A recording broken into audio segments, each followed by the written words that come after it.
Facebook'ta yeni tanıdığım insanlar ya da eski hastalarım söz konusu olsa bile ilk sorulan soru longevity nedir hocam? Bu konu hakkında fikirleriniz nelerdir?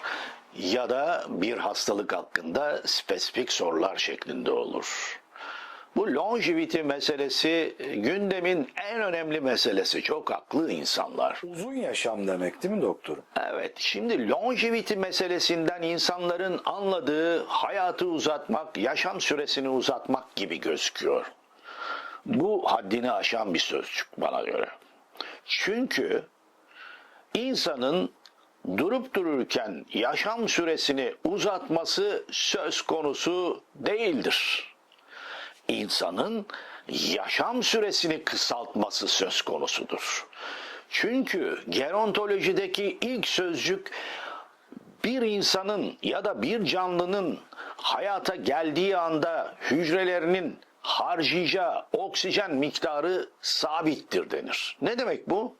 Sizin hücrenizin harcayacağı oksijen miktarı sabittir. Onu sabit, bu oksijeni harcayıp bitirdiğinde o hücre, o sistem ölecektir.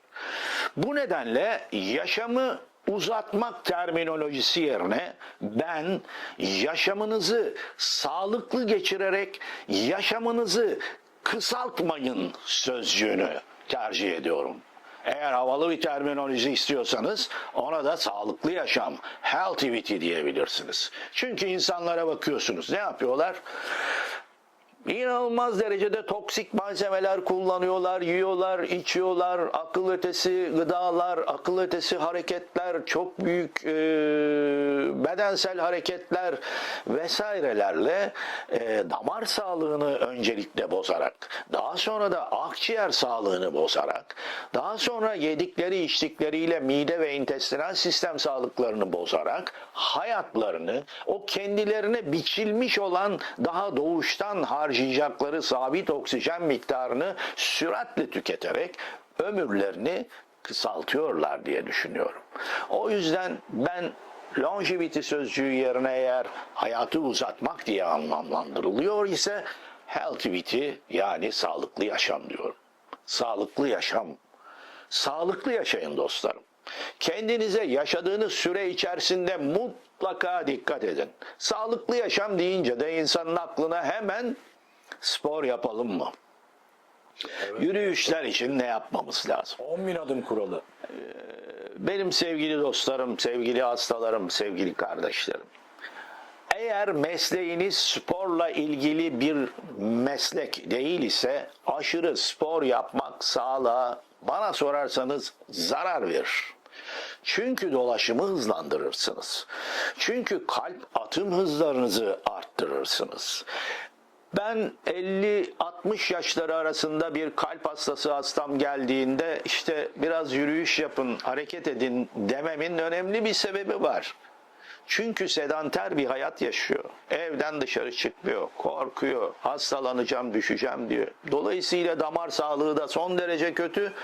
Biraz hareket etmesi lazım ki kan dolaşımı düzgün olsun, damarların içerisinde süratli hareket etsin ve bu hareket esnasında da sistemin oksijenizasyonu, hücrelerin oksijenizasyonu sağlanmış olsun. Ama hasta ertesi gün bana geliyor. Hocam 25 bin adım attım, 10 bin adım attım, 30 bin adım. Dengede olun dostlarım. Sadece hareket edin. Hareket ettiğinizde de damarlarınız ve dolaşım sisteminiz sizi risklerden böylece korusun. Siz bütün sistemi tıkıyorsunuz, bütün damarlarınızı tıkıyorsunuz. Sonra da hareket ederek bu damarların ve bu hücrelerin beslenmesini sağlamaya çalışıyorsunuz. Bir süre sonra çok fazla spor yaptığınızda en önemli problemlerden bir tanesi cor bovinum dediğimiz kalp adelesi hipertrofisi. 3 tane koroner damarınız bu adelenin içerisinden geçiyor. Kuvvetli bir kalp adelesi var. Sporcusunuz, kayak yapıyorsunuz. Ani hareketler ya da çok fazla kardiyo yapmak suretiyle bu kalp adelesinin sıkıştırmasıyla koronerlerin spazmına neden oluyorsunuz ve kardiyak ataklar geçiriyorsunuz. Bu kabul edilebilir bir şey değil. Eğer sporcu değilseniz, mesleğiniz spor değilse lütfen dengeli, uygun, kendinizi yormadan hareket etmenin yollarını arayınız. Mesela bazen belli bir yaştan sonra jimde spora başlayıp ondan sonra ciddi kalp krizleri yaşayan insanları duyuyoruz. Ne kadar isabetli bir şey. Bütün bu anlattıklarım zaten o söylediğinizin tamamen ispatı gibi bir şey. Büyük hareketlerden kaçınınız. Normal, olağan ve dengede hareketlerde bulunun. Diğer bir longevity ya da healthivity meselesi, o da yiyeceğiniz, içeceğiniz şeyler.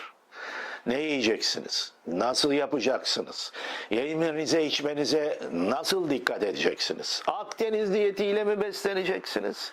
Yoksa ketojenik diyetle mi besleneceksiniz? Vücudunuzun pH'sı ne olacak?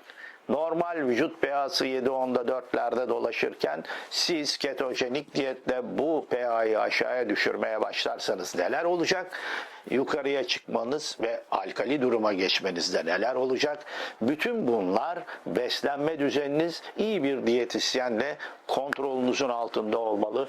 Beslenmenize mutlaka dikkat etmelisiniz. Çünkü sağlıklı yaşamın en önemli prensiplerinden biri bütün damarları, bütün mideyi, bağırsakları, karın içi bütün organlarını kesen, onları tamir etmeye çalışan bir cerrah olarak benim için en önemli meselelerden bir tanesidir. Sağlığınız sindirim sisteminden geçer.